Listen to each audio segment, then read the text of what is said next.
নমস্কার বন্ধুরা, কেমন আছো তোমরা সবাই? সঙ্গীতাস ব্লগের আরও একটি নতুন ভিডিওতে তোমাদের সবাইকে জানাই অনেক স্বাগতম। আশা করছি তোমরা সবাই খুব ভালো আছো, সুস্থ আছো, আর আমরাও বেশ ভালো আছি। বেশ অনেকটা দিনই কেটে গেছে, প্রায় 1.5-2 মাস মতন কেটে গেছে। তোমাদের সাথে কোনো কিন্তু যোগাযোগ রাখতে পারিনি, কোনো ভিডিওই দিতে পারিনি, কেননা ছেলের ওদিকে পরীক্ষাও ছিল আর শরীর মন কোনোটাই বলতে পারো ভালো ছিল না খুব একটা, সেই কারণে কিন্তু ভিডিও দিতে পারিনি। আর এই যে ঘুরতে যাওয়ার যে ভিডিওগুলো, প্রচুর ভিডিও কিন্তু আমার কাছে জমা হয়ে আছে, তোমাদের কাছে কবে শেয়ার করব সেইগুলোই ভাবছিলাম, জানো তো। আর আজকে কিন্তু সেই দিনটা এক এক করে তোমাদের কাছে সমস্ত ভিডিওগুলো কিন্তু শেয়ার করব। আর জানো তো, ট্রেনে 9-10 ঘন্টা জার্নি করছিলাম, এত কষ্ট হয় ট্রেনে জার্নি, মানে কতক্ষণে যেন নামবো এটা মনে হয়। তবে নামার পরে গাড়ি করে যখন যাচ্ছি আর এই চারিদিকে সবুজ পাহাড় নদী এগুলো দেখলে, ওই যে 9-10 ঘন্টা জার্নি করলাম না, সেই জার্নিটাই যেন একেবারে মানে ভুলে গেছি, সেই কষ্টটাই যেন একেবারে চলে গেল। আর দেখো, এখনও কিন্তু আমরা ওয়েস্ট বেঙ্গলের মধ্যেই আছি, আর কিছুক্ষণের মধ্যেই কিন্তু আমরা সিকিম ঢুকে যাব।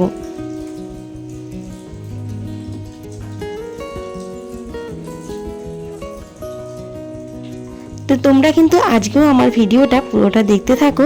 আশা করছি অন্যান্য দিনের মতন আজকে ভিডিওটাও তোমাদের বেশ ভালো লাগবে।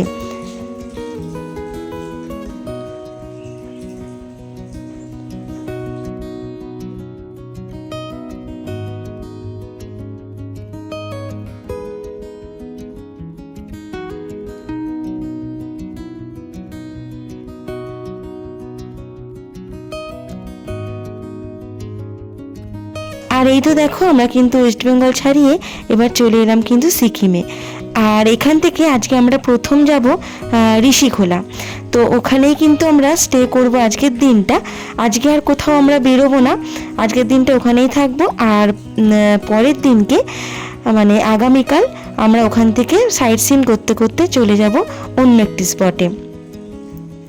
তো চলো, আজকের দিনটা আমরা কিভাবে কাটাই তোমাদের সাথে কিন্তু সেটাই শেয়ার করছি।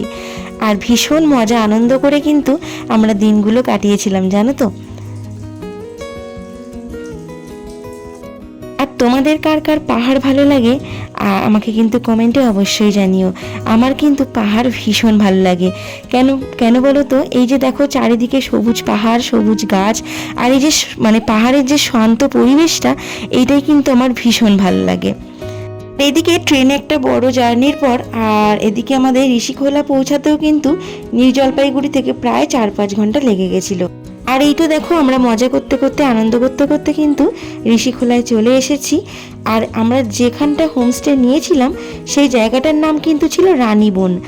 আর কেন বলো তো, দেখো চারিদিকটাই কিন্তু বন জঙ্গল, তোমাদের দেখাচ্ছি ঘুরিয়ে, তোমরা দেখতে পাবে চারিদিকটাই কিন্তু ছিল বন জঙ্গল। আর এই নিচ দিয়ে কিন্তু ঋষি নদী চলে গেছে। আর হচ্ছে এখানে 4টে হোমস্টে ছিল, একটাই কিন্তু কাজ হচ্ছিল, আর 3টে যে হোমস্টে ছিল সেই 3টেতেই কিন্তু আমরা ছিলাম।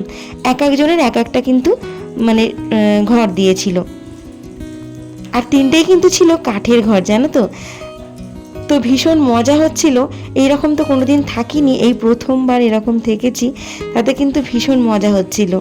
বিশেষ করে রাত্রের দিকটা কিন্তু একটু ভয় ভয়ও করছিল, আর চারিদিকটা যেহেতু নিস্তব্ধ ছিল আর এই ঝর্ণার আওয়াজটা কানে এত জোরে আসছিল, একটু যেন কেমন ভয় ভয়ও লাগছিল, জানো তো।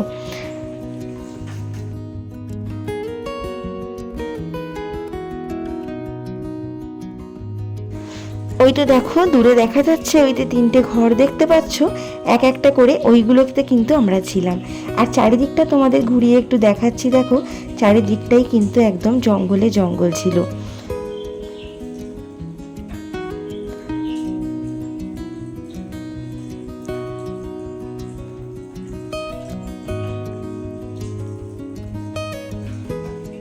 তবে জানো তো, ওই পরিবেশটা এত সুন্দর ছিল, তোমাদের কি বলবো, মানে খুবই ভালো লাগছিল। আর দেখো, এসেই কিন্তু আমরা আমাদের লাগেজগুলো রেখে আমাদের দুপুরে খাওয়া দাওয়াটা কিন্তু আগে সেরে নিচ্ছিলাম। তারপরে ভাবলাম একটু রেস্ট নেব, আগে খাওয়া দাওয়া করে নিলাম, নিয়ে তারপরে একটু রেস্ট নিয়ে আমরা কিন্তু চলে আসছিলাম নিচের দিকে নেমে।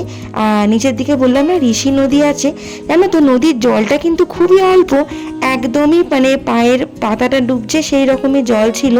তবে এই নদী মানে বয়ে আসছে তার যা আওয়াজ ছিল, মনে হচ্ছিল যেন অনেক উঁচু থেকে ঝর্ণার জল পড়ছে, এত জোর স্রোতের আওয়াজ ছিল।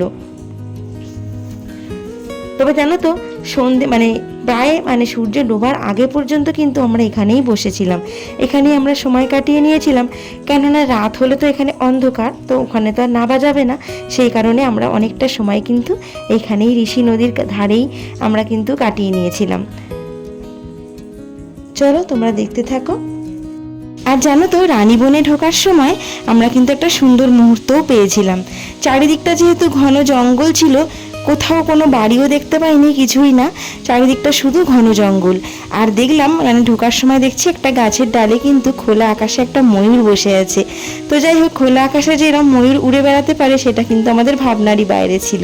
তো সেটা দেখে আমাদের খুবই আনন্দ হয়েছিল, আর আমরা এত জোরে চিৎকার করে উঠেছিলাম, ময়ূরটা কিন্তু কিছুক্ষণ পর উড়েও চলে গেছিলো।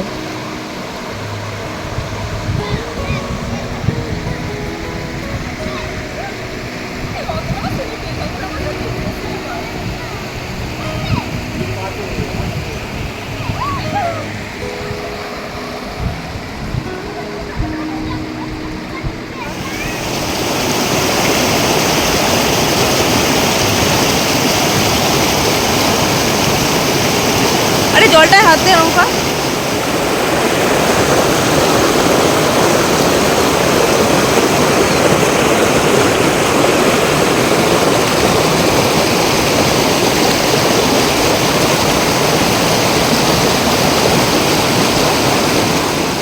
আর জানো তো বন্ধুরা, আমরা এই রানীবনের যে জায়গাটায় ছিলাম, চারিদিকটা ছিল একেবারে শান্ত পরিবেশ, কোথাও একটা বাড়ি ঘরও দেখতে পাইনি, একেবারে নিস্তব্ধ এলাকাটা ছিল জানো তো।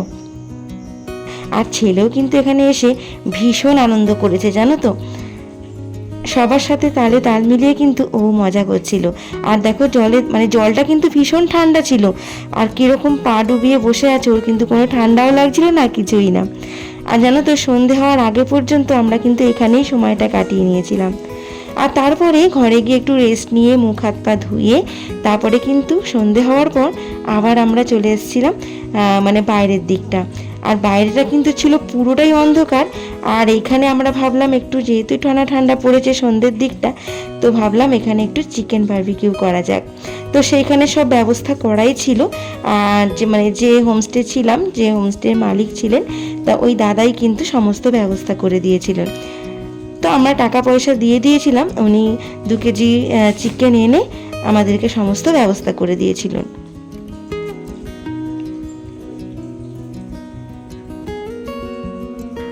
আর উনি দেখো সব ব্যবস্থা করে দিয়ে আমাদেরকে বুঝিয়ে দিয়ে গেল যে এইভাবে করতে হবে। আর এখানে একটু বাটারও দিয়ে গেছিলো, বললো মাঝে মাঝে একটু বাটার লাগিয়ে একটু উল্টে পাল্টে নিতে। আর আমরা কিন্তু ভীষণ আনন্দ করে, কেউই কোনোদিন কিন্তু এভাবে কেউই বাড়িতে করেনি, তবে এখানে এসে কিন্তু সবাই মিলেমিশে হাতে হাত লাগিয়ে কাজ করছিল, নিজেরাই করছিলাম, আর নিজেরাই আনন্দ করে আবার কিন্তু খাওয়া দাওয়া করছিলাম।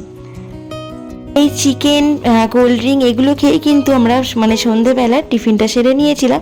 তারপরে আবার রাতের খাবার ছিল, তো তখন কিন্তু আর ভিডিও করতে পারিনি, সারাদিনে এত ক্লান্ত ছিলাম না, আর ভালো লাগছিল না যে ভিডিও করি বা ফোন অন করি। তো যাই হোক বন্ধুরা, আজকের ভিডিওটা এখানেই শেষ করছি, দেখা হচ্ছে আবার পরের ভিডিওতে। ততক্ষণ তোমরা সবাই ভালো থেকো, সুস্থ থেকো। আর আমার ভিডিওটা যদি ভালো লেগে থাকে তাহলে প্লিজ একটা লাইক কমেন্ট শেয়ার করে দিও, আর চ্যানেলটা সাবস্ক্রাইব করতে কিন্তু ভুলো না।